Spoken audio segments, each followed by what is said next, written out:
boşluğun temeli, ağır olur yaralar, esaretin bedeli, sessiz kalan arzular, yalan imiş demeli. Ağlım durdu belki dedim, inandım. Onu melek sanmışam ben, görünür aldanmışam ben. Tutup ellerini bakarak gözüne sözüne inandım. Yine yalnız kalmışam ben, deyesen yanılmışam ben. Bir şirin gülüşe, o mesum bakışa inandım.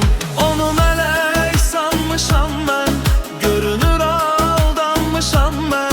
Tutup ellerini bakarak gözüne sözüne inandım. Yine yalnız kalmışam ben, deyesen yanılmışam ben. Bir şirin gülüşe, o mesum bakışa inandım.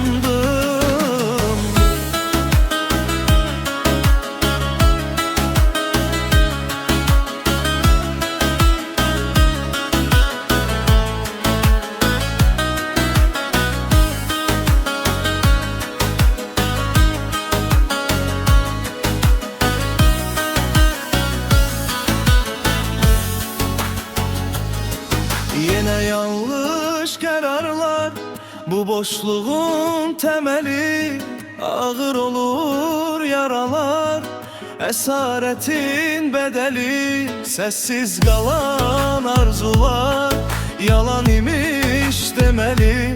Ağlım durdu belki dedim, inandım.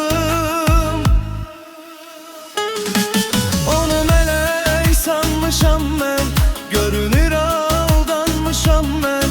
Tutup ellerini bakarak gözüne sözüne inandım. Yine yalnız kalmışam ben, deyesen yanılmışam ben. Bir şirin gülüşe, o mesum bakışa inandım. Onu melek sanmışam ben, görünür aldanmışam ben. Tutup ellerini bakarak gözüne sözüne inandım. Yine yalnız kalmışam ben, deyesen yanılmışam ben. Bir şirin gülüşe, o mesum bakışa inandım.